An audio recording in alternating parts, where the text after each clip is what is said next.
नमस्कार, मैं नीरा सिन्हा वर्षा, समर्थ नारी समर्थ भारत की राष्ट्रीय अध्यक्ष संस्थापक। और ये संगठन हमारा 18 स्टेट में काम कर रहा है महिलाओं के साथ, क्योंकि भारत में आज तक जितने भी संगठन हैं मेल पर्सन के हैं, उसमें फीमेल की एक विंग है।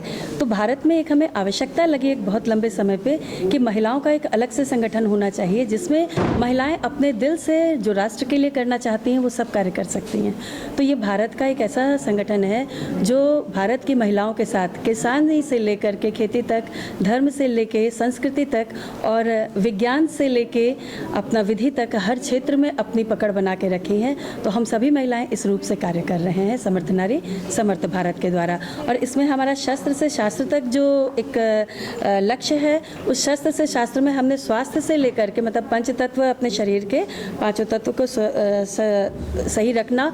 तो वो शस्त्र हमारे जब स्वस्थ होंगे तो हम शास्त्रार्थ करने के लिए कैपेबल होंगे, और जब शास्त्रार्थ कर सकते हैं तो हम शस्त्र उठाने के लिए भी कैपेबल होंगे। तो हमारे इस संगठन के माध्यम से हम लोगों को और रोटी का भी रास्ता दे रहे हैं। हमने अभी बिहार में किचन खुलवाया है, और उत्तराखंड में हमने जो मरुस्थल भूमि पड़ी थी उसको महिलाओं के द्वारा जुतवा कर उसमें किसानी भी करवाई है।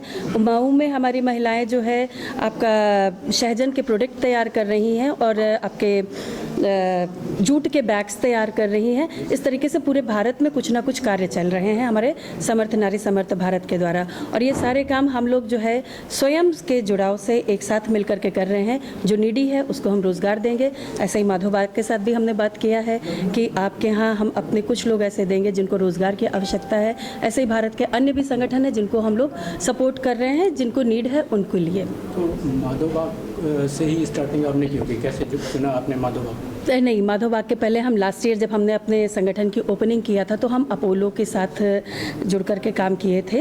और कुछ % हम समाज को फ्री करवाते हैं हर चीज़ में, क्योंकि समाज में कुछ ना कुछ चैरिटी के लिए व्यक्ति सोचता है हम भीख नहीं देंगे, हम रोज़गार देंगे, हम सामान देंगे, हम लोगों को लोगों के पैरों पे खड़ा करेंगे, ऐसा विचार करके इस संगठन ने काम किया। और इसके पहले अपोलो से बात किया था तो 30 से 50% तक उन्होंने हमको किसी भी रोग के लिए डिस्काउंट की बात करी थी कि हम आपके समर्थ नारी के कार्ड पर आप महिलाओं को उनके फैमिली के लिए ये आपको प्रिविलेज दे रहे हैं। ऐसे ही माधव बाग का जब हमें मालूम पड़ा, लास्ट ईयर हमने 183 लोगों को रिवर्स होने पर सम्मानित किया था। उस समय मैं वहाँ के समर्थ नारी के संगठन की तरफ से वहाँ की मुख्य अतिथि के रूप में गई थी। और वहाँ 183 लोग को जब हमने रिवर्स होते हुए देखा कि ये बीमारियों से रिवर्स होकर के आए हैं, चाहे वो यंग एज का बच्चा था और चाहे एक वृद्धा वो महिला थी जो व्हील चेयर पर शायद बैठी थी और खड़े होकर के वो थोड़ी दूर तक चल के गई, तो मेरे को बहुत ही अच्छा लगा कि अगर हम अपने प्राकृतिक चीज़ों के साधन से हम लोगों को स्वस्थ कर सकते हैं तो क्यों ना माधव बाग से बात किया जाए।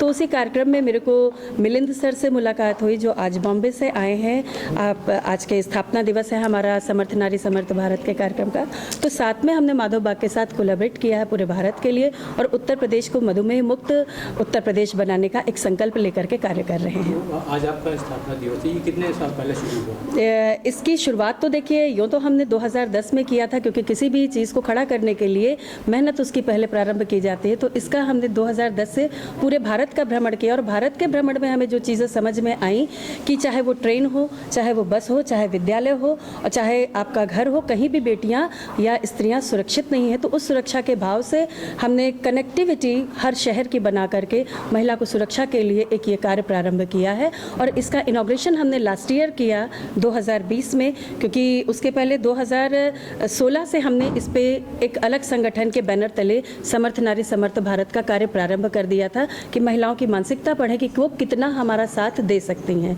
और जब पूरे भारत की महिलाओं का हमें साथ मिलना प्रारंभ हुआ तो हमने लास्ट ईयर इसका ओपनिंग आपके अपोलो हॉस्पिटल में किया।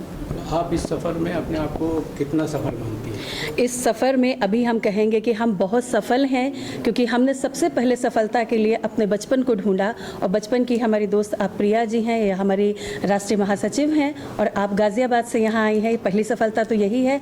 लास्ट ईयर हमारी उत्तराखंड से, राजस्थान से, असम से, पंजाब से, आपके कर्नाटक से और बिहार से, यहाँ से महिलाएं हमारी यहाँ पे आई थी। और उत्तर प्रदेश के 15 जिलों में से हमारी महिलाएं आई थी। आज उत्तर प्रदेश के 21 जिलों में हमारी महिलाएं वर्क कर रही हैं। तो मैम गाज़ियाबाद में आपकी क्या एक्टिविटीज़ है इसमें? काफ़ी कुछ एक्टिविटीज़ करी। अभी आपने सफलता का सवाल उठाया था, तो सफलता का एक छोटा सा एग्जांपल मैं सिर्फ ये दूंगी। पिछला वर्ष हम लोग का कोरोना काल रहा है। ये कोरोना काल में हम लोगों ने अवेयरनेस प्रोग्राम इतने किए हैं, जो कि हम सबको एक सोशल डिस्टेंसिंग मेंटेन करनी थी, उसको फॉलो करते हुए हम लोगों ने online workshop, online meetings, awareness programmes, ladies को बेसिकली जिन जिन फील्ड्स में अवेयरनेस नहीं होती है, like cyber crime, security and law system से लेकर के बहुत सारी चीज़ों से लेडीज़ को अवेयर करा है, जिन्होंने बहुत अप्रिशिएट किया। इवन हम लोगों ने इसमें भी वाटर हार्वेस्टिंग पे किया, एनवायरनमेंट को भी कवर अप किया, काफ़ी अच्छे टॉपिक्स हम लोगों ने कवर अप किए। तो हम लोगों ने कोविड काल में भी इस चीज़ को बराबर बढ़ाते गए, उसका रिजल्ट हमें ये मिला, हम 18 स्टेट में अपना कार्य प्रारंभ कर चुके हैं। तो that is a big success for us. तो मैं उम्मीद करता हूँ आपकी कामयाबी इसी तरह से आगे बढ़ती रहेगी और आप लोग अपना रास्ता और आगे बढ़ते जाएंगे। इसी के साथ मैं बहुत बहुत शुक्रिया अदा करता हूँ इस खबर से बातचीत करने का। धन्यवाद। Thank you so much.